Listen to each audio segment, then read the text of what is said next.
second sutra of Patanjali is very important. He says, Yogascha chitta vritti nirodha. The first one he said that anushasanam. What is the discipline? It's a discipline. Yoga is a discipline. In a second, he's saying chitta vritti nirodha. This is yoga. So we must understand what is chitta, what is vritti, and what is nirodha. Nirodha is the easiest of them all. Nirodha means stopping. And what is chitta? Patanjali Rishi says that the combination of Mahat Buddhi, Ahankara and Manas is chitta.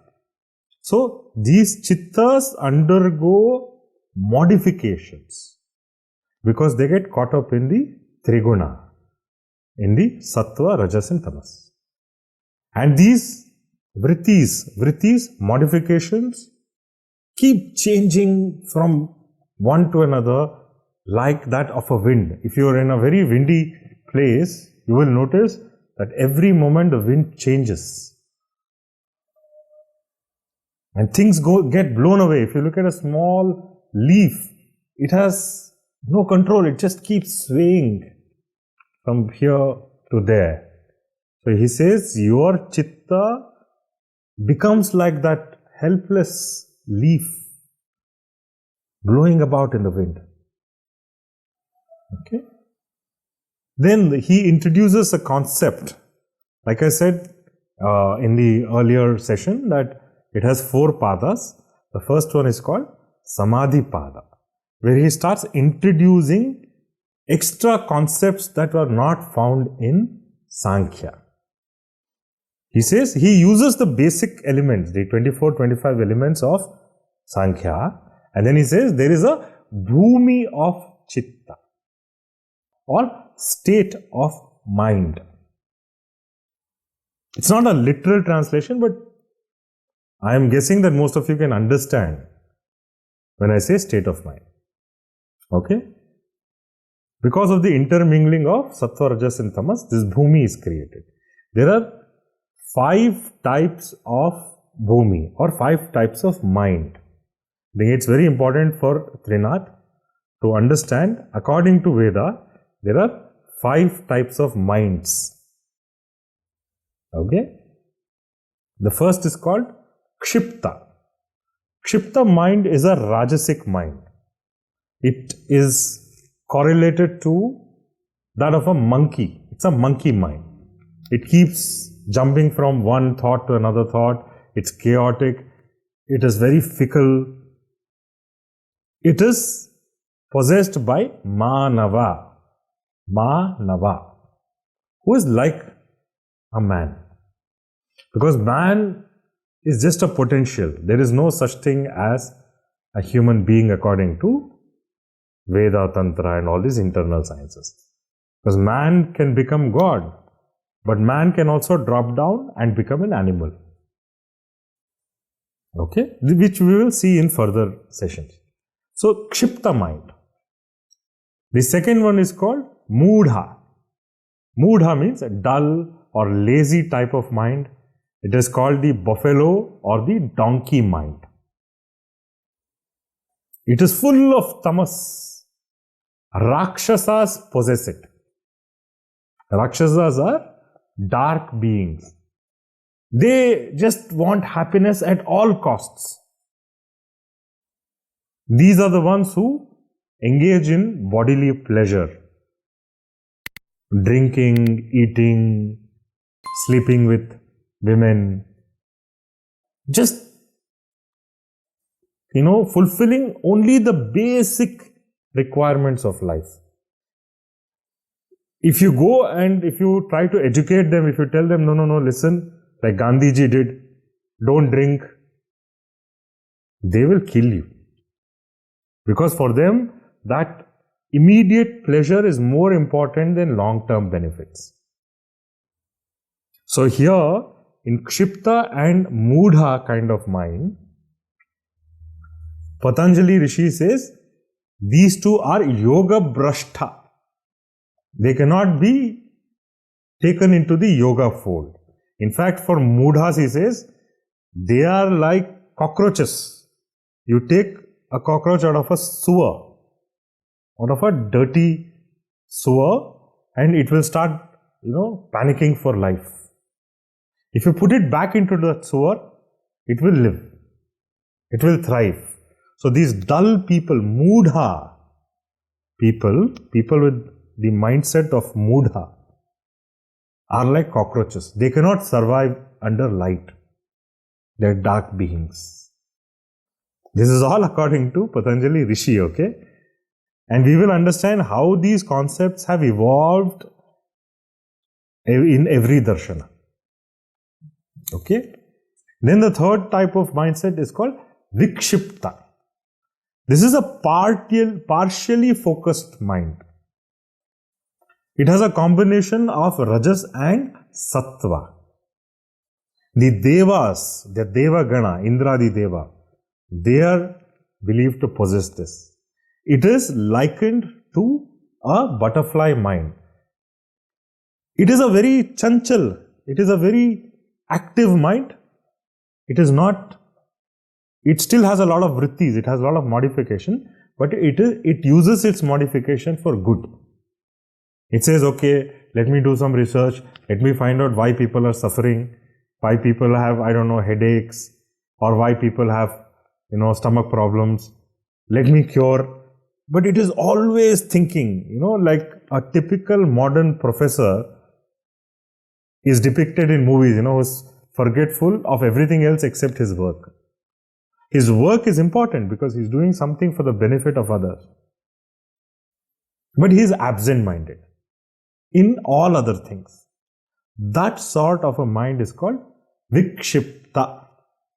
This vikshipta mind can be refined to yoga, can be introduced to yoga. Most of the people in this world belong to the first two categories. Kshipta mind or mudha mind. Okay? There are some people who are born lucky, who are well educated, who are brought up in the right atmosphere, who have the vikshipta mind. They have a discerning mind. Then with training or through divine grace, some people get ekagra chitta. Ekagra means one-pointed, single-pointedness. It is a pure sattva mind. This is where a person has acquired the mind of a yogi. He has acquired the mind of a yogi where the mind flows like the flow of an oil. Have you tried pouring oil? You will see that there is no break in it, unlike a water.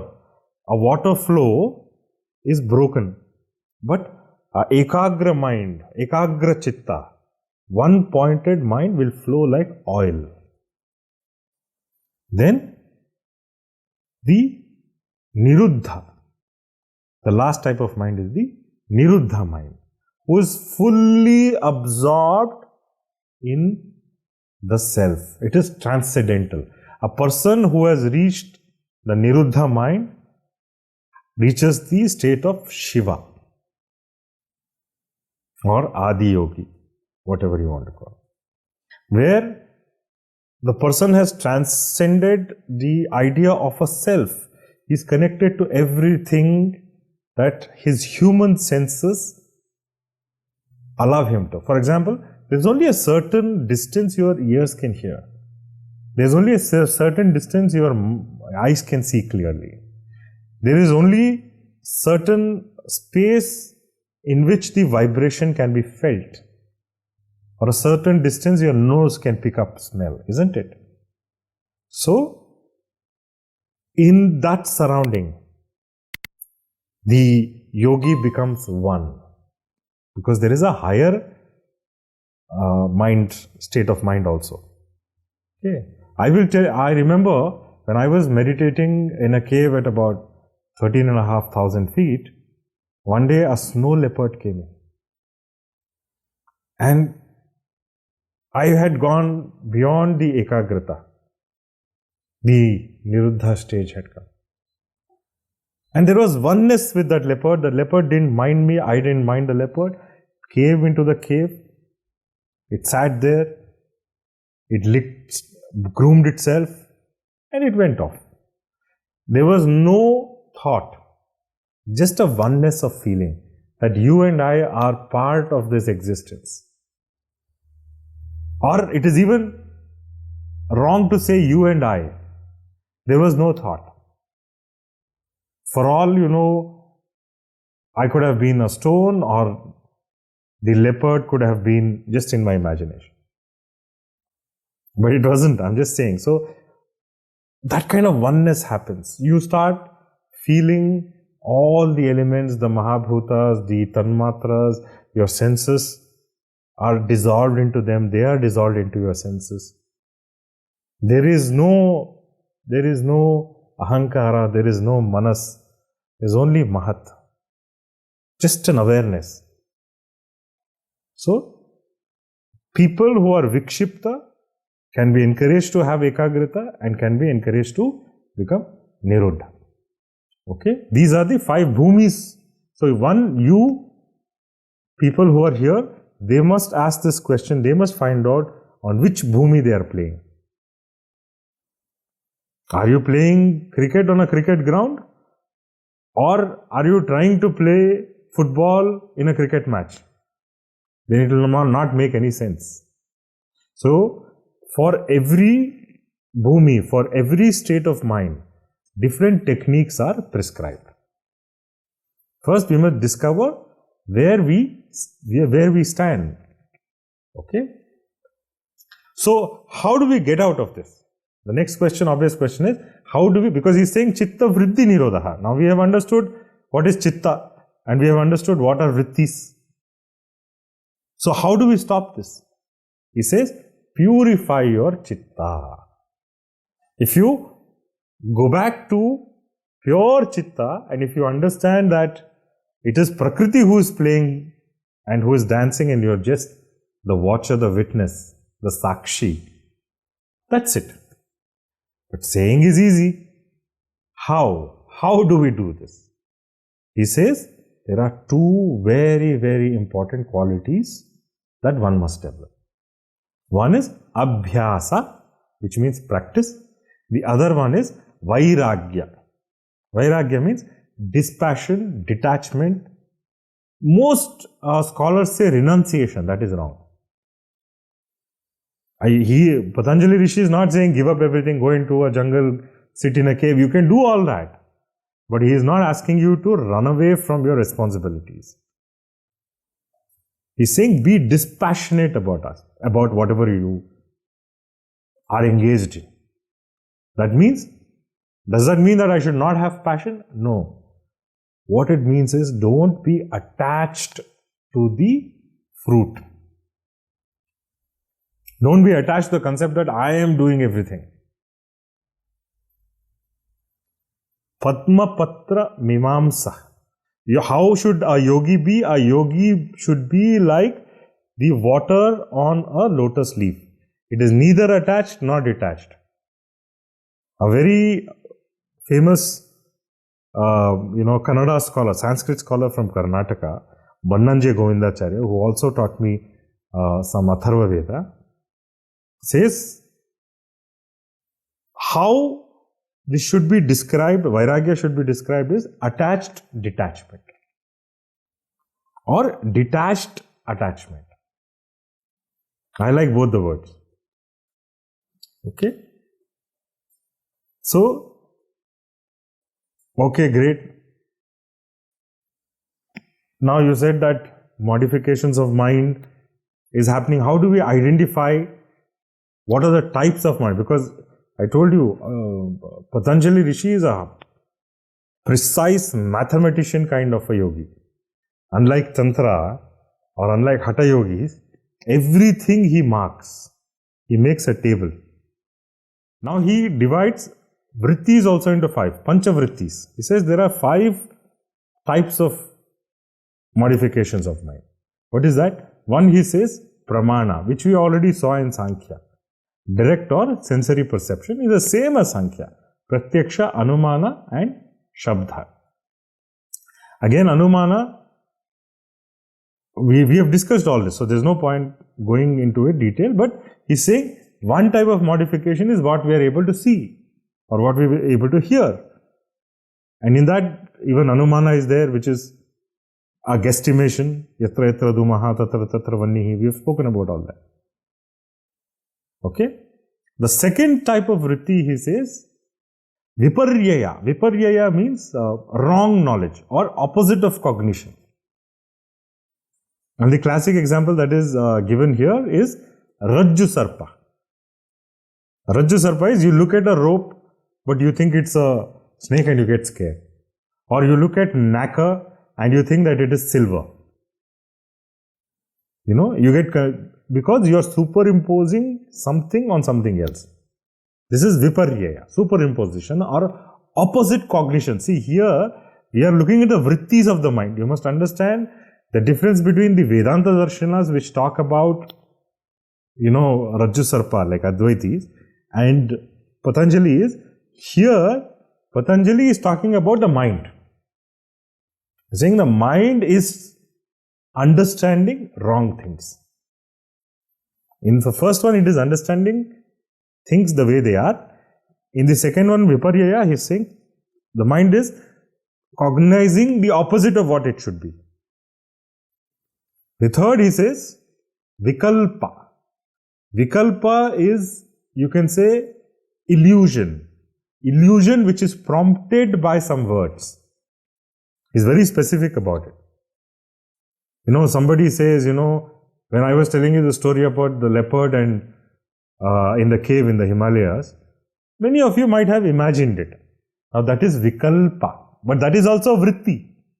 It happened in your mind. That's why he's so beautiful, he's so scientific. He says it happened in your mind. The question of whether it is true or false doesn't arise, but it is a vritti in your mind. So this is called vikalpa. You know, sometimes we also create abstract ideas like unicorn. Now when I say unicorn, all of you have created one image there. It doesn't even exist, but it got created because somebody prompted it. Okay? Then the fourth type of vritti, he says, is nidra. Nidra is dream. Though it says you're supposed to translate it as sleep, you have to understand he means dream. The thoughts that happen in your sleep. The modifications of the mind that happen in your sleep. In that also he says there are three types. One is sattvika, where you feel sukha, happiness. You feel fresh when you get up from sleep. When you wake up, you are fresh. So he says again, karya karanavada. He says, if you are feeling fresh in the morning, then that means you had a sattvic sleep or sattvic thoughts or sattvic dreams. The second one is rajasika, which is very fast moving. There are interlacing of many ideas, many thoughts, many locations. So you might, at one moment you might be working in your office.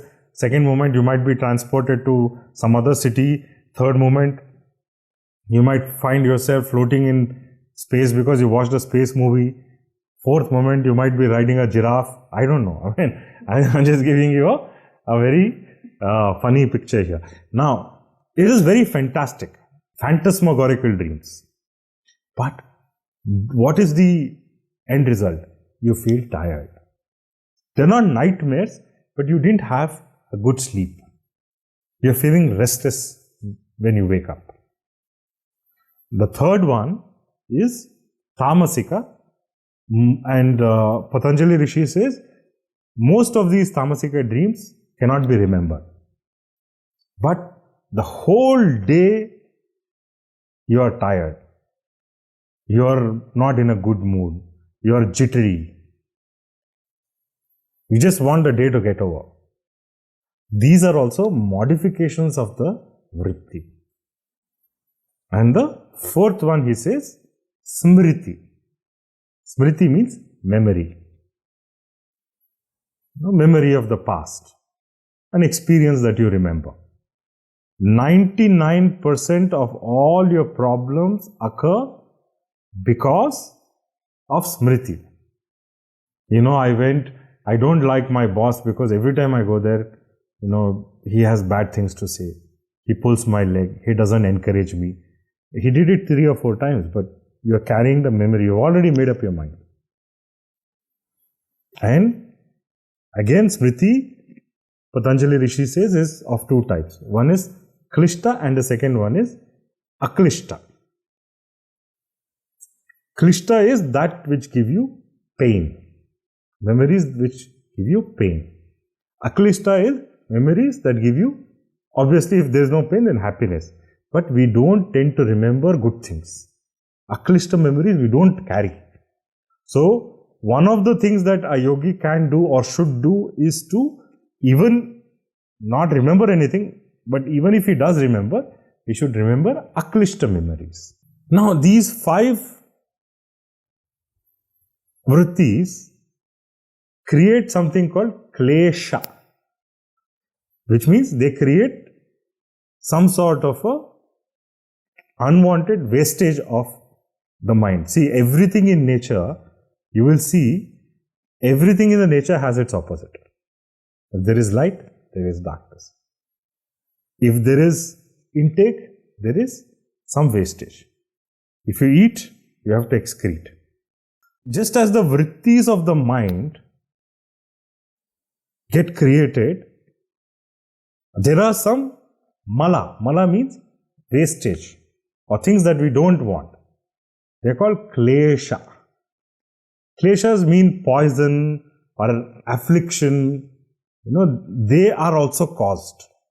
Because of this, because you have vritti, there is something opposite of vritti also. What is that? The first one is called avidya. There are 5. Avidya, ahankara, raga, dvesha, abhinivesha. Okay, avidya, ignorance. Ahankara, egoism. This is not the same ahankara as Sankhya. Now, because the rajas and tamas are, playing within you, you will get the ego that I am. Patanjali is saying, asmita or ahankara is created. If there is no waves of thought, then there is no waste of thought also. Isn't it? We're saying ahankara. Here what will happen is, when I comes, I will start feeling asuya. I start feeling less of others. I feel better than most people. That is the quality of ahankara. Not only am I different from others, but I am also better than others. Is there anybody who thinks that he is not better than the rest or she is not better than the rest of them? No matter how bad they are, they will still feel, no, I am better. They will find some fault in the other person and say, I am better. He might be better than me in studies, but he doesn't know how to express it. See, he might be very good looking, but he cannot speak to girls. I can do that. For everything, a person will find a fault in the others and feel great. This is the ahankara. Okay. The second klesha is raga. Raga means attachment. I will suddenly say, oh, Trinath, what a beautiful background you have. You have created. You feel good about it. Immediately I'll say, but you know what? It is making you dark. Suddenly you disappear because it is, the technology is not evolved. Suddenly you will feel, ayyo, he criticized me. So raga is attachment. Somebody this is all in the mind. Somebody flatters you, suddenly something grows inside. Somebody criticizes you, suddenly something will shrink inside. Okay. What is shrinking and what is expanding? We will talk about that. Okay. Because people have attachment, the byproduct of it is irsha, jealousy. Isn't it? So when you are attached to something, you say, oh, what is that he has that I don't have? Why do people like her? She's not even beautiful. All this gossip that women do, that is because of raga. Okay? And it creates jealousy, dvesha. The next, third klesha is dvesha. Dvesha means, they translate it as enmity, but it's more like repulsion or aversion. And it creates what we call as grina. Grina is, a type of aversion only. You know the story of the crabs? Everybody knows the story of the crabs. There was a crab testing competition. All the countries were displaying their crabs. Okay?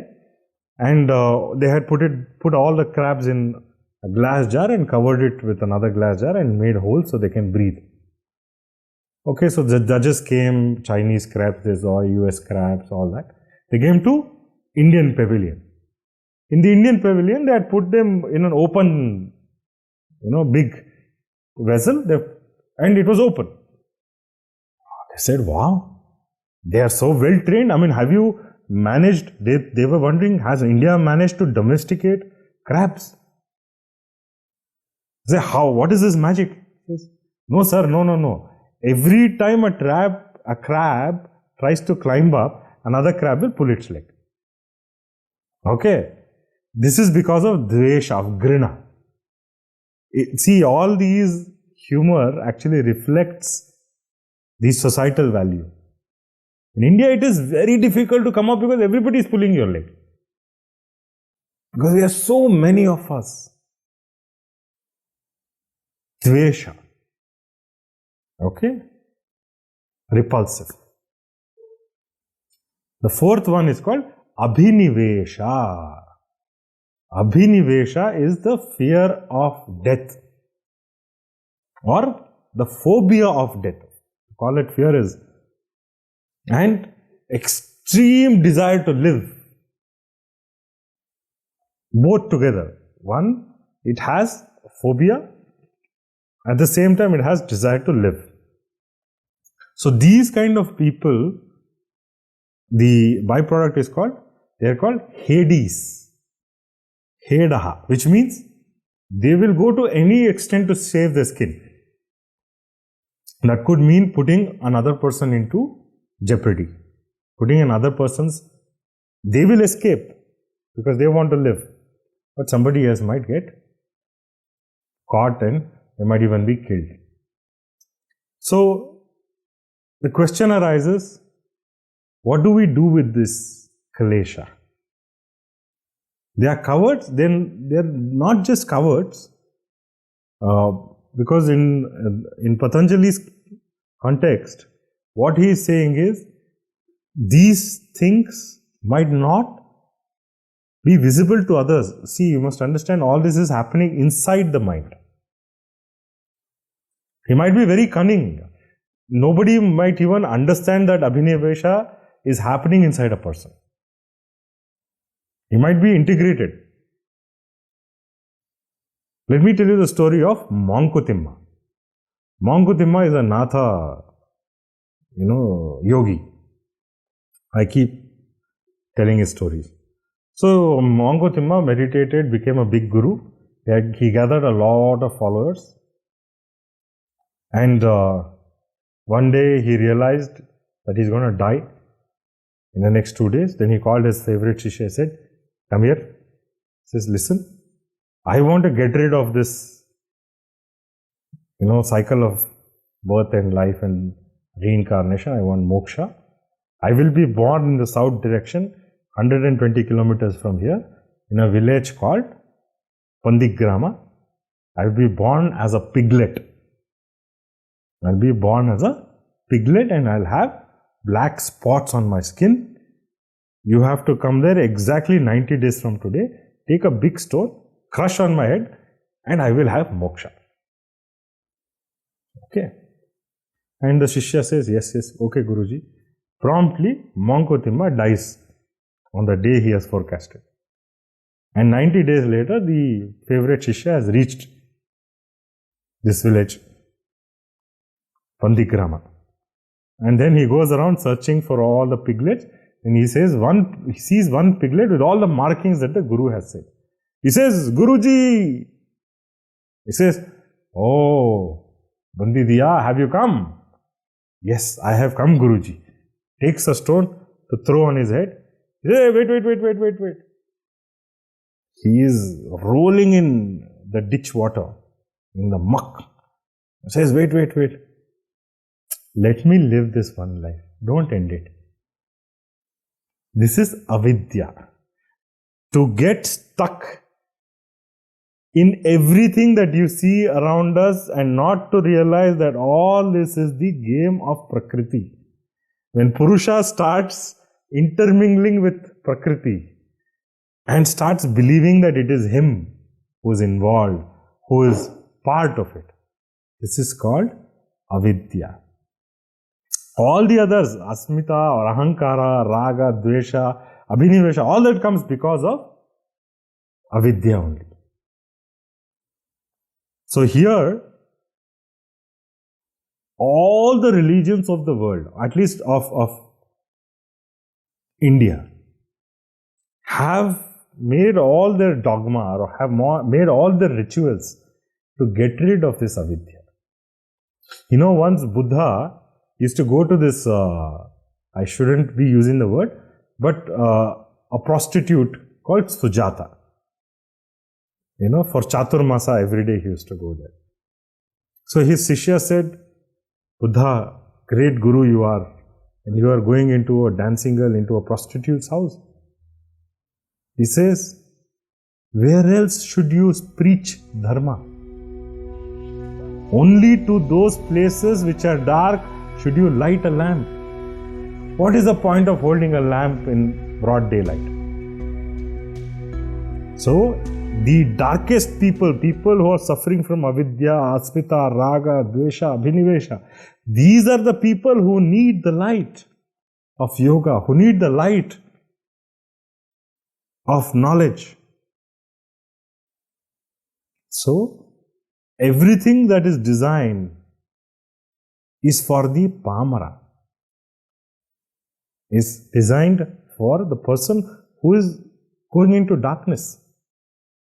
I think we have kind of forgotten that with all the schooling that we have acquired, where, you know, only the top minds, they are identified, they are considered to be brilliant. We have forgotten about the backbenchers. So, okay, now we know what are the vrittis, we know what are the kleshas. Patanjali is saying before they can come into abhyasa, they have to practice 4 virtues for mental peace. Because, you know, you have all these kleshas. It's called chitta prasadanam. Chitta prasadanam. Where you create a favorable disposition of mind by creating these 4 virtues. These 4 virtues are highly coveted by the Buddhists. So, the 4 virtues are Maitri, which is friendship, Karuna, which is compassion, Mudita, which is pure joy, and Upekshanam, indifference or equanimity. So, what is Maitri, friendship, do? In friendship, you will understand that there is a sharing. The sharing of happiness and sorrow. So you start understanding that we are all alike. There's nothing great about me. Karuna. In compassion, you will realize what has happened to me. Only a person who has suffered can get real compassion. You know, the Sufis say, टूटा हुआ दिल खुदा का दरवाजा.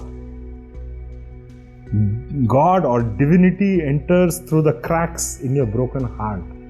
Your heart is full, divinity cannot come. So, Only those people who have suffered can have real compassion.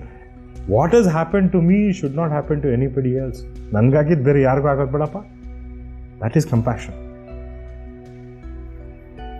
When you tell people, no, listen, don't go there, there's a ditch, you'll fall. Because I fell yesterday. You don't fall in it. That is compassion. Mudita, pure joy. Everybody can feel joy when they are winning or when they achieve something which is important to them. But to feel joy for others, to celebrate someone else's victory, that is mudita. To feel happiness, pure happiness, for no reason. Like a child. Have you seen a child running? Let me tell you this small story. I think one of these Telugu films used this story. There was a running race in a special school. Running race is played or people run to win, isn't it? That is why races are held. So this was a special school, mostly spastic children. Okay? And there were 5 or 6 of them, and they all started running. One child fell halfway through. What did the other spastic, those children who we call special, who we call disabled, they all ran back, picked this kid who had fallen off. They all ran holding hands together and crossed the line in one unison. This is mudita, this is pure joy. Nobody is winning, there is no competition. Upekshanam means, okay, now Maitri, okay, listen, I will become friends only with my caste, or I will be friends only with boys, or only with girls. I will be friends only of a certain class, only rich people, educated people. I will show compassion only to animals. I will show pure joy only to those people who are special. Normal people, I will not show joy. Is that the way you should be? No. You should be equanimous. You should be everybody you treat equally. Some of the mental health hospitals, they will see your background. Most of them are like that. And they will charge according to your status. That is, here Patanjali Rishi is saying, don't be like that. Have standard rates. Ambani comes, 100 rupees. Middle class person comes, 100 rupees. I'm just giving you an example. Be equanimous. Have a standardization.